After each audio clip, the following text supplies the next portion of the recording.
What's up, guys? Happy Tuesday, September the 23rd, 2025. And today you're with your host, DT Hope, and we'll be dropping the reaction clip to the Monday night football game between the Baltimore Ravens and the Detroit Lions. Now, Vegas gave these Detroit Lions an underdog role while giving the Baltimore Ravens a slight edge, 63% chance. But at the end of this game, we'll see a whole different reaction because the Detroit Lions, they came to play tonight. Yes, indeed, I was rooting for Derrick Henry, Lamar Jackson, and the Baltimore Ravens. But when you got teams out there that understand the stat line and they know exactly what they facing, they playing chess and not checkers. So, guys, we're going to drop this clip right here. We ask all my new watchers, hit that like button, subscribe. Stay tuned for more videos like this. And all my regular watchers, get in there with the team Hope. Y'all know the vibes, guys. With no further ado, let's get right to it. We'll be right back with our reaction. Let's go.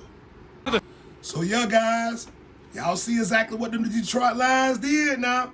They playing chess and not checkers, obviously. If you look at the stat line, we're going to drop that first, and then we'll discuss some things. But when you look at the Detroit Lions, as far as total yards, they had 426 yards against Detroit Lions, 318.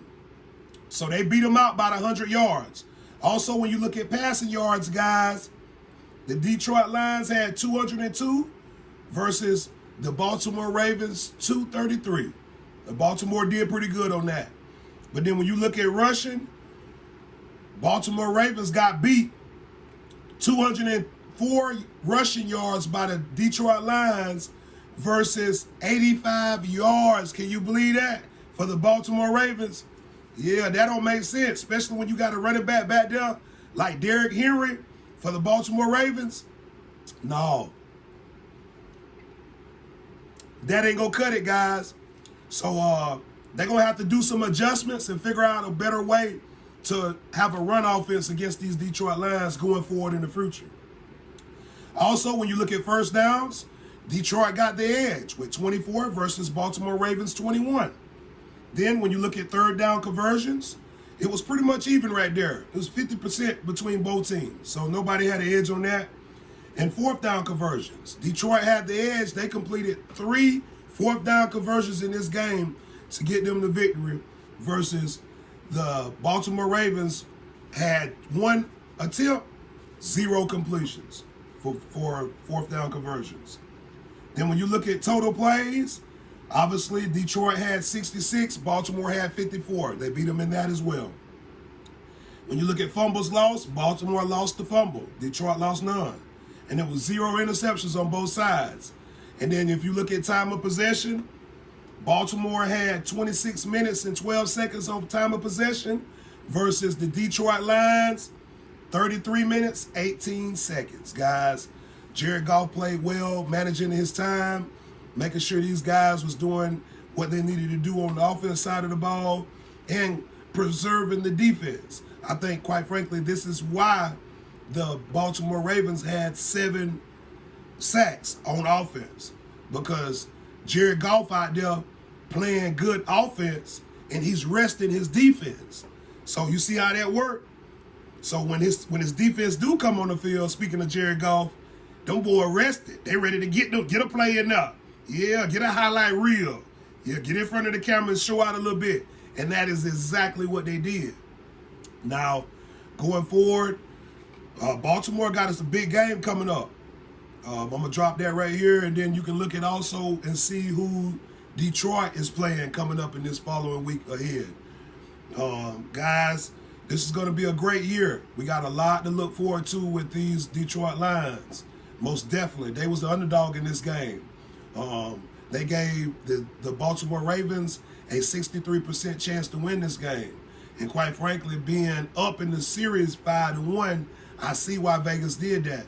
But if you voted with the odds, you lost last night. But if you went with the underdog, like they said, it ain't the dog in the fight. It's the fight in the dog, baby. And if you went with them Detroit Lions, you got yourself a good win last night. Yeah. But yeah, guys, going forward, this was a great night. I love to sit up and, watch and spectate on teams that's not my team and see exactly how they penetrate in certain areas of the game. And come down to the wire, Detroit took care of business. Now, guys, I thank all of y'all for watching. If you got anything you want to drop in this video as far as, sharing your opinion, go right ahead. Look forward to us being back on Sunday or Monday morning, giving our review on what we think about the upcoming games, guys. And I hope y'all have a blessed rest of y'all day, guys. Like I said, stay humble, stay blessed, and stay prayed up. And we'll see you on the next one, guys, with another episode of Sports Talk with your host, DT Hope. We out, guys. Let's go. Yeah, you're rocking with Hope TV. 23 on the screen, what you mean? Yeah, that's right. Let's go. Rocking out with hope, kicking back with faith. Keep God first, this ain't by mistake. Rocking out with hope, kicking back with faith. Rocking with Hope TV, kicking back, and you know we gon' be straight. Jesus Christ the man, y'all. Yahshua, Jesus Christ the man, y'all. Who? Yahshua, Jesus Christ the man, y'all. We give him all the praise and the glory. Yeah, this is his story. Faith, Hebrews 11:1. Say you can live by Christ, you can die by nothing. Yeah, I'm living for him. Redemption, I give my life to him and I'm gonna make a story. Yeah, ESPN ain't got nothing on me. I'ma spit the news, let the Lord know I see him in his spirit, in his glory, it's real. We gon' do our thing every day, stay the drill. God first, keep Jesus Christ online. And you know I gotta do my thing, no line. Yeah, your line is what you trying to do.